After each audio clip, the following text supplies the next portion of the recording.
ప్రేమించాలి. 2 యేసయ్యని అర్థం చేసుకోవటం నేర్చుకోవాలి. 3 మనము ఒక స్టెబిలిటీకి రావాలి, ఒక కంట్రోల్కి రావాలి. మనకి ఏమైనా ఉండొచ్చు, మనకు బలం ఉండొచ్చు, బలగం ఉండొచ్చు, డబ్బు ఉండొచ్చు, ఏమండి అందరికంటే తెలివితేటలు ఎక్కువ ఉండవచ్చు, అందరికంటే ఎక్కువగా పాడగలగవచ్చు, లేదా ఏమైనా ఉండొచ్చు. ఇవి ఏమైపోవాలంటే అప్పుడు వరకు మనకు గర్వం ఉండొచ్చు, మనకు కలిగిన దానిని బట్టి మనకు అతిశయం ఉండొచ్చు.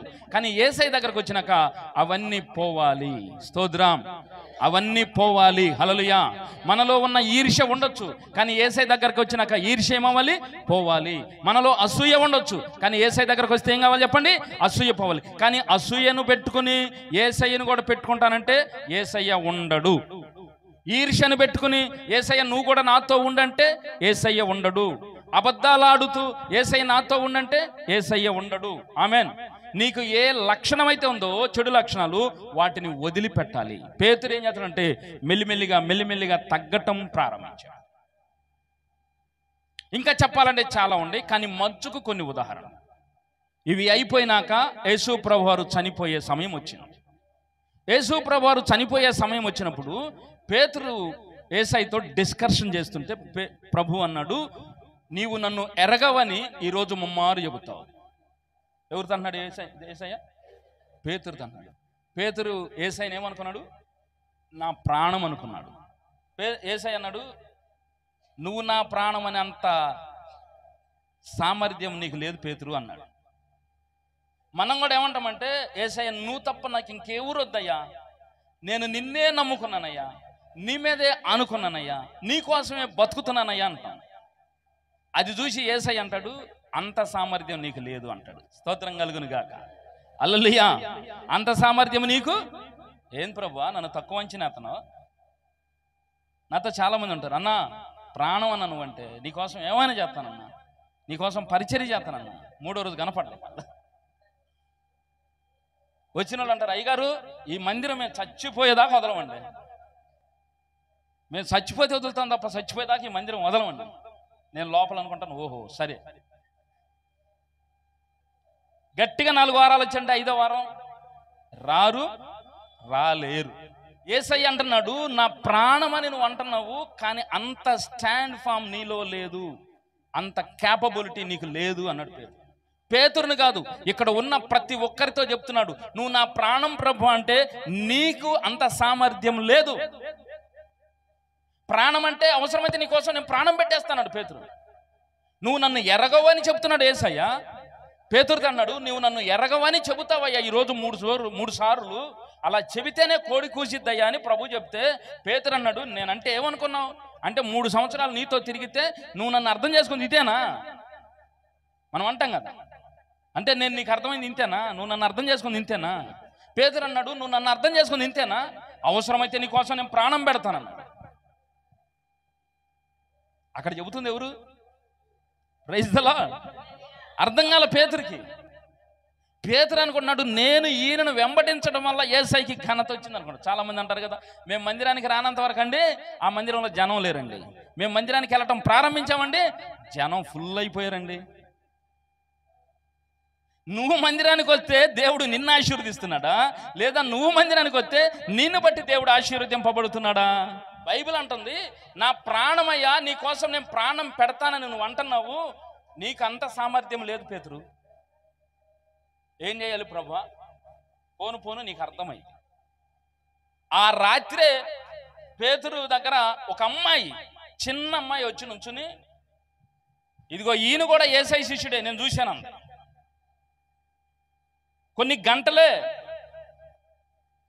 గంటల క్రితం పేతురు యేసయ్యతో చెప్పాడు, నువ్వు నా ప్రాణమయ్యా, అవసరమైతే నా ప్రాణం ఇస్తా గానీ నిన్ను ఎరగను అన్న మాట నా నోట రాదన్న. ప్రభు అన్నాడు, ఓకే అన్నాడు. ఆమె పేతురు చెప్పి కొన్ని గంటల వ్యవధిలో, ఒక 3-4 గంటల్లోనే ఒక అమ్మాయి వచ్చి నిలబడి, చిన్న పిల్ల, 10-11 సంవత్సరాల పిల్ల వచ్చి నిలబడి, ఇదిగో ఈయన కూడా యేసయ్య శిష్యుడే, నేను చూశాను అన్న. పేతురు అన్నాడు, ఎంత 50 సంవత్సరాల పెద్ద ఆయన అన్నాడు, ఏం మాట్లాడుతున్నావు, నువ్వేం మాట్లాడుతున్నావు నాకు అర్థం కావట్లా, అసలు ఆయన ఎవరు నేనెవరిని, ఆయనకి నాకు సంబంధం లేదనేశ్వరి,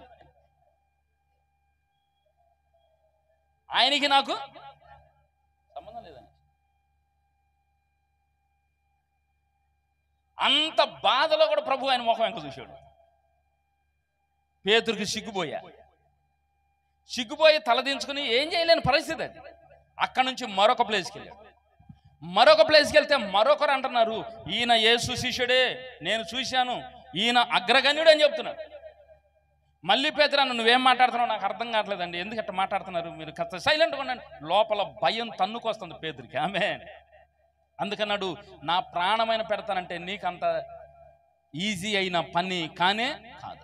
నీ విశ్వాసాన్ని ఆధారం చేసుకుని నువ్వు ఒకవేళ ఈరోజు అనుకుంటున్నావేమో, నేను ఏమైనా యేసయ్య కొరకు చేయగలుగుతా, నేను యేసయ్య కొరకు బ్రతుకుతా, యేసయ్య కొరకు ప్రాణం పెడతా అని నువ్వు అనుకుంటున్నావేమో, అది నీ స్వాధీనంలో ఉండదు. ఆ సామర్థ్యం నీకు ఉండదని తెలుసుకోవాలి. Praise the Lord. మరి ఎట్లా వచ్చిందండి అంటే అక్కడ ఆన్సర్ చెప్తున్నాడు, పరిశుద్ధాత్మ. అపోస్తల కార్యములు 1వ అధ్యాయం 8వ వచనం. అయినను పరిశుద్ధాత్మ మీ మీదికి వచ్చినప్పుడు మీరు శక్తి నొందెదరు. ఆగండి. ఎట్లాగండి? పేతురు అన్నాడు, ప్రభువా నువ్వంటే నిజంగా నాకు ప్రాణమయ్యా, నేను అబద్ధం ఆడతలేదు, నా హృదయం నీకు తెలుసు, నేను ప్రాణము అని చెప్తున్నావు కదా, నువ్వు ప్రాణం ఇచ్చేంత సామర్థ్యం నీకు ఉండదు. నా కోసం అసలు ఒక స్టాండ్గా నువ్వు నిలబడలేవు. కానీ నేను నిన్ను నిలబెట్టాలనుకుంటే నీకు కావలసింది ఏంటంటే పరిశుద్ధాత్మ అభిషేకం. ఆమేన్. యేసు ప్రభు సిలువ వేయబడేటప్పుడు చెప్పాడు, ఆయన ఎవరో నాకు తెలియదని పేతురు. అక్కడి నుంచి వేరైపోయాడు, వెళ్ళిపోయాడు. యేసయ్య ముందుకు రావడానికి సిగ్గుపడుతున్నాడు, భయపడుతున్నాడు. ఎందుకంటే ముందే యేసయ్య చెప్పాడు, నువ్వు నన్ను ఎరగవని చెబుతావని. అప్పుడైనా ప్రభువుని బతిలాడుకుంటే బాగుండేది అనిపిస్తుంది ఇప్పుడు పేతురికి. అప్పుడేమనిపించిందరే, ఏంది నేనంటే ఏమనుకున్నావు అన్న ఒక గర్వం ఉంది పేతురులో, ఒక అతిశయం ఉంది పేతురులో. కానీ ఆ తప్పు జరిగినాక ఇప్పుడు యేసయ్య దగ్గరకు రావాలంటే సిగ్గుపడుతున్నాడు. నువ్వు అనుకుంటావు, నేను ఏ తప్పు చేయను, నేను ఏ పాపము చేయను, నేను ఏ దోషము చేయను, నేను దేవుని కొరకు కరెక్ట్గా నిలబడతా, నేను మాట ఇచ్చానంటే మాటే కరెక్ట్గా నిలబడతానని నీకు అనిపిస్తుంది. కానీ ప్రభు అన్నాడు, నువ్వు నిలబడాలంటే అది నీ సొంత సామర్థ్యం వల్ల కాదు కాదు కాదు. నేను నీకు శక్తినిస్తేనే తప్ప నువ్వు నిలబడలేవంటున్నాడు. నేను నీకు అధికారం ఇస్తేనే తప్ప నువ్వు నిలబడలేవన్నాడు. నేను నీకు జయం ఇస్తేనే తప్ప నువ్వు విజయం పొందలేవన్నాడు. అప్పుడు ఆ విజయం రావాలంటే పరిశుద్ధాత్మ శక్తి నీకు అవసరం. ఆ మెలిక పేతురికి అర్థం కావాలి. నేను మీకు క్లియర్గా చెప్తున్నా, చాలా విషయాలు చెప్తున్నా. పేతురును యేసయ్య తన దగ్గరకు పిలిచినప్పుడు పేతురు కేవలము పామరుడు, చదువుకోలేదు, దేవుని గురించిన జ్ఞానము లేదు. అంటే ఇహలోక జ్ఞానము లేదు, దైవిక సంబంధమైన జ్ఞానము లేదు. కానీ యేసయ్య పిలిచాడన్న, అంటే దైవజనుడు పిలిచాడన్న ఒకే ఒక కారణంతో పేతురు యేసయ్యని వెంబడించడం ప్రారంభించాడు. ఆ డే 1 నుంచి యేసు ప్రభుని స్టడీ చేయడం ప్రారంభించాడు పేతురు. మరి నువ్వు యేసయ్యని స్టడీ చేస్తున్నావో లేదో ఒక్కసారి ఆలోచించి. నువ్వు యేసయ్యని స్టడీ చేయకుండా నువ్వు ప్రార్థనకు వచ్చి వెళ్ళి ఉపయోగం లేదు. నువ్వు యేసయ్యని స్టడీ చేయకుండా నువ్వు పాటలు పాడి ఉపయోగం ఉండదు. నువ్వు యేసయ్యని స్టడీ చేయకుండా వాక్యం చెబితే ఉపయోగం లేదు. నీ అనుదిన జీవన విధానములో ప్రతి విషయంలో యేసయ్య యొక్క స్టాండ్ ఫామ్ ఏమిటో నీకు కొట్టొచ్చినట్టు క్లియర్గా అర్థం కావాలి. కొట్టొచ్చినట్టు అర్థం కావాలి. అది ఈరోజు దేవుడు చెబుతున్న సబ్జెక్ట్. యేసయ్యను నమ్ముకుంటే నీకేమి లాభం వస్తుంది? నిన్ను ఒక పరిపూర్ణమైన వ్యక్తిగా, దైవ సంబంధమైన వ్యక్తిగా మార్చేస్తాడు. స్తోత్రం. దైవ సంబంధమైన వ్యక్తిగా మార్చేస్తాడు. నువ్వు ఇప్పుడు కేవలం మానవుడు మాత్రం. పేతురు అనుకున్నాడు, నా సామర్థ్యం సరిపోద్ది, నా వయసు సరిపోద్ది, నేను తీసుకున్న స్టాండ్ నా నుండి ఎవరు తీసేయలేరు, నా మాటను ఎవరు కాదనలేరు, కొట్టేయలేరు అనుకున్నాడు పేతురు. నువ్వు భక్తి చేయాలంటే ఖచ్చితంగా నా మీద డిపెండ్ అవ్వాల్సిందే. ప్రభు చెప్తున్నాడు. ఆమేన్. నువ్వు ఆత్మీయంగా బలపడాలంటే ఖచ్చితంగా నా మీద డిపెండ్ అవ్వాల్సిందే. నువ్వు ఈ లోకంలో నాకు సాక్షిగా నిలబడాలంటే నా మీద నువ్వు డిపెండ్ అవ్వాల్సిందే.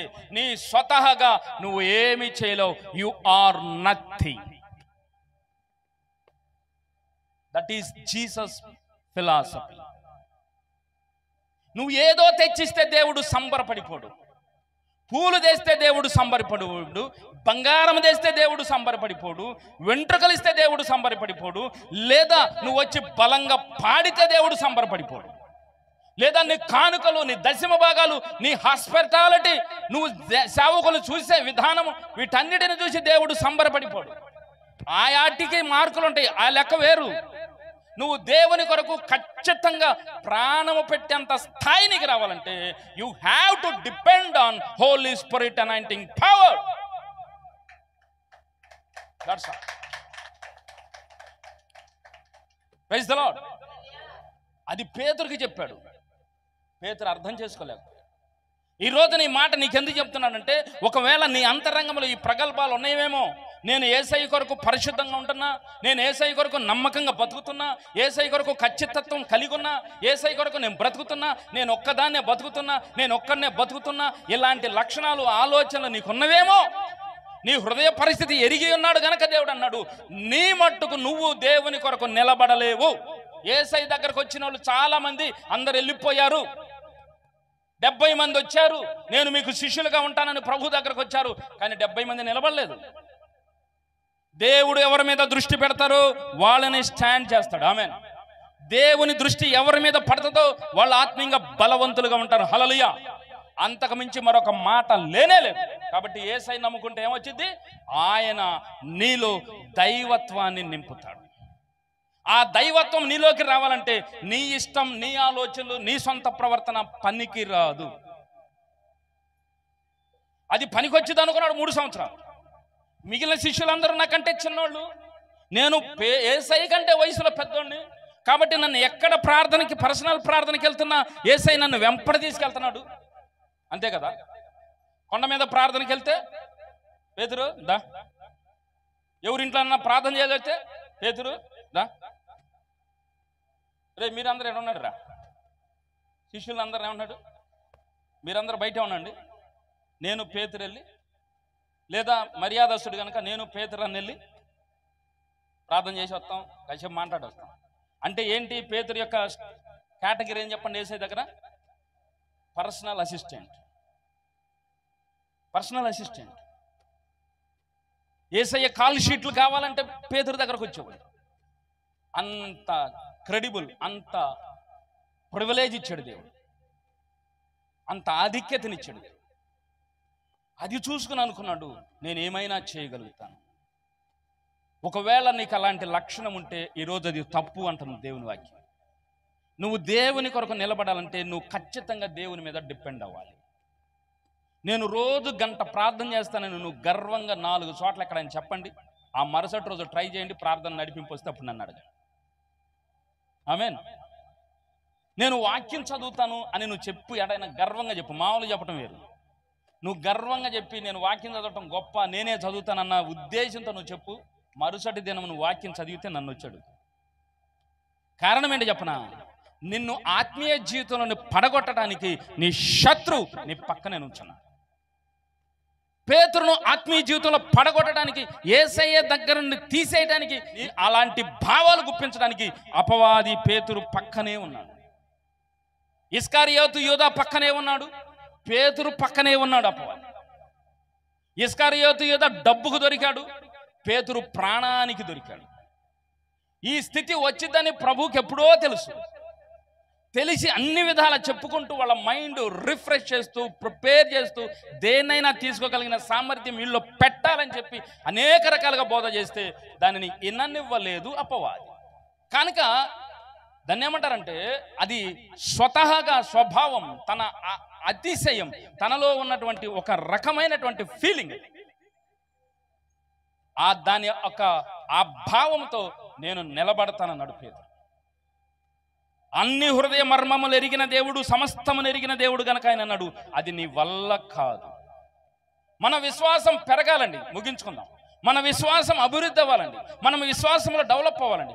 చాలా మంది మందిరానికి వచ్చే వాళ్ళకి అసలు విశ్వాసంతో పనే లేకుండా పోయింది. దేవునితో నిబంధన అనేదే లేకుండా పోయింది.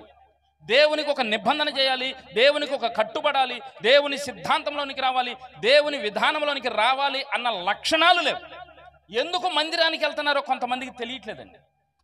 ఎందుకు వెళ్ళాలో కూడా తెలియట్లేదు. అంటే మనుషుల్లో ప్రార్థనకి వెళ్ళే వాళ్ళు ఎన్ని తరగతులో చూడండి. పేతురుది టాప్ మోస్ట్ పొజిషన్ అయితే, వినండి నా మాట, ముగించుకుందాం.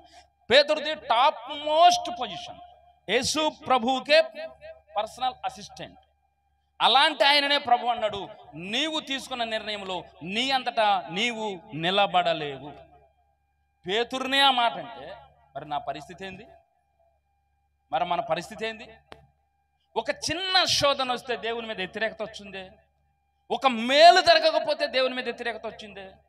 ఇదిగో దేవుడు చేస్తాడు, దేవుడు నమ్మదగిన వాడు, దేవుడు మేలు చేస్తాడని మనం అనుకుంటున్నా, మళ్ళీ ఏదైనా సమస్య వస్తే దేవుడు ఏం చేస్తాడండి, దేవుడు ఏం చేశాడు చెప్పండి, నేనేం చెప్పను, దేవుడు ఏం చేశాడో నీకే తెలియాలా? ఆమేన్. దేవుడు నీ జీవితంలో ఏం చేశాడో నీకే తెలియాలి. దేవుడు మన దీవించునుగా. హల్లెలూయా. ఒక చిన్న సమస్యకు, ఒక చిన్న శోధనకే భయపడి ఆత్మీయ జీవితంలో వెనక్కి వెళ్ళిపోతున్నామే, అక్కడ ప్రాణం, అక్కడ థ్రెట్ లైవ్లో కనపడుతుంది, ప్రాణం తీసే పరిస్థితి. అర్థమవుతుందా? స్తోత్రం కలుగునుగా. హల్లెలూయా.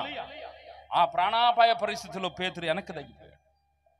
ఎందుకు ఈ మాట పేదరికితో ప్రభు చెప్పాడంటే, పేతురు నువ్వు 99% సక్సెస్ అయ్యావు నా దగ్గర. చెప్పగలడు 99% నా దగ్గర నువ్వు సక్సెస్ అయ్యావు, కానీ 1% నువ్వు ఫెయిల్ అయ్యే ప్రమాదం ఉంది. పేతురుని కించపరచడానికి కాదు, నువ్వు నన్ను ఎరగవని ముమ్మారు చెప్పేదాకా కోడి కుయ్యదు అని ప్రభు చెప్పాడంటే పేతురుని అవమానపరచడానికి కాదు, పేతురుని క్రిటిసైజ్ చేయటానికి కాదు. శబాష్, నీలో 99% ఉంది, ఇట్లా చెబితే అర్థమైంది పేతురుకి. పేతురు నువ్వు 99% సక్సెస్ అయ్యా, కానీ 1% నీలో ఒక లోపం ఉందయ్యా, దాన్ని నువ్వు సరి చేసుకుంటే నువ్వు 100% సక్సెస్ అవుతావు అని ఎట్లా చెప్పాలి? కానీ మనం ఎక్స్పెక్ట్ చేసినట్టుగా ప్రభు మాట్లాడండి, మనం అనుకున్నట్టుగా ప్రభు కదలడు. అందుకన్నాడు, నీకెంత పర్సంటేజ్ గుడ్ ఉందో నేను చెప్పను, నువ్వు ఎంత % విక్టరీ సాధించావో నేను చెప్పను, నీ ఫీడ్బ్యాక్ నేను చెప్పను, నేను నీలో ఉన్న డిఫాల్ట్ నేను చెప్తా. ఏమదంటే నువ్వు నన్ను ఎరగవని చెప్తావు, దట్స్ ఆల్. ఇప్పుడు యేసయ్యను అర్థం చేసుకోవడానికి పేతురు చాలా టైం పట్టింది, 40 దినాలు పట్టింది. 3 సంవత్సరాలు ట్రైనింగ్ అయినా నీకు వాక్యం అర్థమైంది, నీకు కార్యాలు అర్థమైంది, కానీ నా భావన నీకు అర్థం కాలేదు కాబట్టి 40 డేస్ నీకు. ఎందుకంటే నీ మీద నువ్వు ఆధారపడ్డావు, నీ జ్ఞానం మీద నువ్వు ఆధారపడ్డావు, నీ ధైర్యం మీద నువ్వు ఆధారపడ్డావు, నీ బలం మీద నువ్వు ఆధారపడ్డావు, నీ వ్యక్తిగతంగా నీ మీద నువ్వు ఆధారపడ్డావు కాబట్టే నేను నీకు అర్థం కాలేదు, నా యొక్క భావం నీకు అర్థం కాలేదు. ఒక్కసారి నువ్వు అడిగి, ప్రభా నన్ను ఎరగవన్నావంటే, నువ్వు చెప్పావంటే ఏదో మెలిక ఉంటుంది ప్రభా, నన్ను క్షమించి నాకు అర్థమయ్యేది చెప్పు ప్రభా అని ఒక్కసారి నువ్వు అడిగితే నేను దాని వివరం చెప్పేవాడిని. నేను చాలాసార్లు మీకు కొన్ని విషయాలు చెప్తే మీరు దాన్ని తీసుకోరు. వాక్యం అన్న ప్రియదేవుని బిడ్డ, మనము మందిరానికి వెళ్తున్నామంటే, మనం ప్రభువుని వెంబడిస్తున్నామంటే, మనము ప్రభువుని స్టడీ చేయాలి. మనల్ని మనం హైప్ చేసుకోవటానికి కాదు, మనల్ని మనం చూపించుకోవటానికి కాదు. ఎప్పుడు అర్థమైందంటే పరిశుద్ధాత్మ అభిషేకం పేతురు మీదకి వచ్చినాక అర్థమైంది. పేతురు మీదకి పరిశుద్ధాత్మ అభిషేకం వచ్చినాక అర్థమైనాక ఇప్పుడు అంటున్నాడు, కొంతమంది పేతురు దగ్గరకు వచ్చి నువ్వు అసలు వాక్యం ప్రకటించొద్దని, నువ్వు యేసయ్యని గురించి చెప్పొద్దని. అప్పుడు యేసయ్య ఏమన్నాడు? సిలువకి వెళ్ళేటప్పుడు నా ప్రాణం పెడతానన్నాడు. పెట్టాడా? భయపడి పారిపోయాడా? ఇప్పుడు యేసయ్య లేడు దగ్గర. స్తోత్రం. అప్పుడు యేసయ్య ఉన్నాడండి. అర్థమవుతున్న వాక్యం. యేసయ్యను సిలువ వేసేటప్పుడు పేతురు పక్కన యేసయ్య, దూరంలో యేసయ్య ఉన్నాడు, లైవ్లో కనపడుతున్నాడు. కానీ ఇప్పుడు పరిశుద్ధాత్మను పొందుకున్నాక కొంతమంది పట్టుకుని నువ్వు యేసుని గురించి చెప్పడానికి వీల్లేదంటే అక్కడ యేసయ్య లేడు, లైవ్లో లేడు, స్పిరిట్లో ఉన్నాడు. కానీ ఇప్పుడు పేతురు అన్నాడు, మేము కన్నవాటిని విన్నవాటిని చెప్పకుండా ఉండలేం. మేము కళ్ళతో చూసాం. ఎక్కడ చూసాం? మా గురువు గారి దగ్గర చూసాం. పేతురు అన్నాడు, మేము కళ్ళతో చూసాం యేసయ్యను వెంబడించి 3 సంవత్సరాలు. Praise the lord. 1 రోజు కాదు, 2 రోజులు కాదు, 3 ఇయర్స్ మేము యేసయ్య దగ్గర చూసాం. కళ్ళతో చూసినవి, చెవులతో విన్నాం, ప్రత్యక్షంగా విన్నాను నేను. వాటిని చెప్పకుండా నేను ఉండలే. ఆమేన్. మనోళ్ళు ఏమన్నారు? మత స్వేచ్ఛ, రాజ్యాంగం ఇచ్చిన హక్కు. ఎన్నో ఆర్టికల్ చెబుతున్నారు.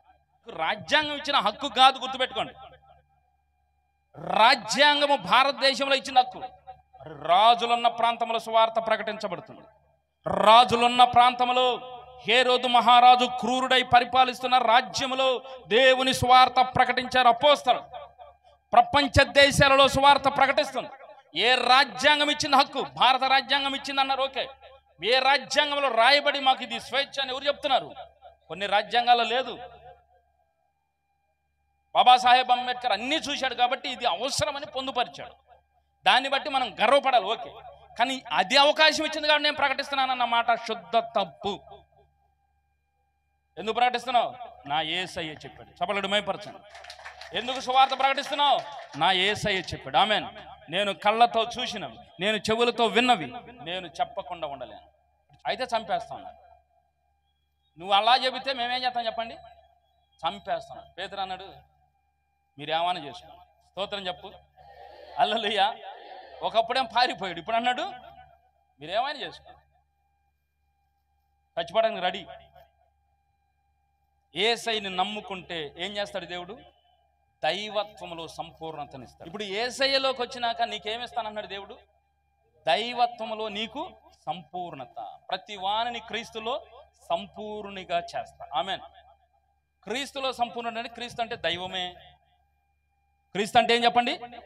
దైవములో సంపూర్ణుడిగా చేస్తాడు. మన కొలెస్ట్రాలు ఎగస్ట్రాలు మొత్తం కట్ చేసి మనకు అర్థమయ్యేటట్టు చేసి వాటన్నిటిని నివారించి మనకి సరైన దీన హృదయము, మెత్తని హృదయము, లోబడే హృదయము, యేసయ్య మాటకు కట్టుబడే హృదయము మనకిస్తాడు. దేవుడు మన దీవించును గాక. ఒకప్పుడు నేను లోబడేవాడిని కాదు. ఒకప్పుడు దేవుడు మాట్లాడుతున్న దేవుని స్వరం వినేవాడిని కాదు. దేవుని మాట విని నా ఇష్టానుసారంగా చేసేవాడిని. దేవుడు ఏం చేశాడంటే చూసి చూసి చూసి 4 గోడలు బంధించేసాడు. 4 గోడల మధ్య బంధించేసాడు. కిటికీ లేదు, వెంటిలేటర్ కూడా లేదు, అసలు గాలి కూడా ఆడలేదు. అన్ని సమస్యలు వచ్చినాయి. నిజంగా వెంటిలేటర్ అనుకునేది. అన్ని సమస్యలు పెట్టాడు. ఆ సమస్యలో ఉక్కిరి బిక్కిరి అయిపోయి రోజుకు ఒక రకంగా మారి మారి మారి మారి ఇప్పుడు యేసయ్య పాదాల మీద సాష్టాంగపడి అన్నీ అయిపోయి అన్ని దెబ్బలు తిన్నాక ఇప్పుడు చెబుతాయా, నా బుద్ధిహీన చర్యను బట్టి నేను కేవలము పశుప్రాయుడను, తప్పిపోయిన కుమారుడను, నన్ను క్షమించి నన్నే మళ్ళీ కనికరించి నీ బిడ్డగా బతికించయ్యా అని ఒక్క ఛాన్సీ ప్రభు అని దేవుని పాదాలు పట్టుకుంటే ఆయన వెలుగు నా మీద ఉదయించింది. స్తోత్రం. ఆ వెలుగు వల్ల దేవుడు నన్ను సేవకుడిగా చేశాడు. నాలో ఏమీ లేదండి. నాలో ఏ మంచితనం లేదు, నాలో ఏ క్వాలిఫికేషన్ లేదు. నేను బాగా చదువుకున్న వాడిని కాదు, నేను దేవునికి అనుకూలమైన వ్యక్తిని కూడా కాదు. కానీ ఆయనను ఎప్పుడైతే తెలుసుకుని ఆయన వైపు తిరిగి బతిమలాడుకున్నానో, బతిమలాడుకునేటట్టు ఆయనే చేశాడు. ఆయన దయ వల్ల ఆయన వెలుగు నా మీదకి వచ్చింది. ఆ వెలుగే ఈరోజు నా సేవకునిగా నిలబెట్టింది. ఆమేన్. సేవ చేస్తున్న నేను రోజు పరివర్తన చెందుతున్నా. స్తోత్రం. రోజు పరిణామం చెందుతున్నా. హల్లెలూయా. రోజు దేవుని స్టడీ చేస్తున్నా. హల్లెలూయా. రోజుకొక రకంగా ప్రభువుతో నేను ఫాలో అవుతున్నా. ఆమేన్. ఆ ధన్యత ప్రభువు నాకు ఇచ్చాడు. ఆమేన్. అందులో భాగం ఎవరో తెలుసా? 1 దేవుడు, 2 మీ అందరూ నా కోసం ప్రార్థన చేస్తున్నారే. అయ్యా మా సేవకుడిని కాపాడయ్యా, మా సేవకుడిని దీవించయ్యా, మా సేవకుడితో ఉండయ్యా, మా సేవకుడిని బలపరచయ్యని మీరు ప్రార్థన చేస్తున్నారే. ఈ ప్రార్థనలు నన్ను గట్టిగా 1 దేవుని ప్రణాళిక, 2 మీ అందరి ప్రార్థన సపోర్టు, నా కుటుంబ సభ్యుల ప్రార్థన. వీటి వల్ల నేను దేవునిలో నిలబడగలిగా. ఇప్పుడు నీతో చెప్తున్న పాయింట్ ఏంటంటే, 1 దేవుడు నీకు సపోర్ట్ అవ్వాలి, 2 దైవజనుని ప్రార్థన నీకు సపోర్ట్ అవ్వాలి, 3 సంఘం యొక్క ప్రార్థన సపోర్ట్ నీకు అవ్వాలి. రోగాల కోసం, వ్యాధుల కోసం, సమస్యల కోసం అవసరమే. ఇదే ప్రాధాన్యం చేసుకోమాకండి. నేను ఆత్మీయంగా నిలబడాలి ప్రభా, నీ కొరకు స్టాండ్గా నిలబడాలి ప్రభా, నీ కోసం నేను ఖచ్చితంగా నిలబడాలి ప్రభా, నాకు నీ సహాయం కావాలి ప్రభా. నువ్వు ఆత్మీయంగా కట్టబడాలని ఆశపడితే లేచి నిలబడండి, ప్రార్థన చేసుకున్నావు. దేవుడు మన దీవించునుగా.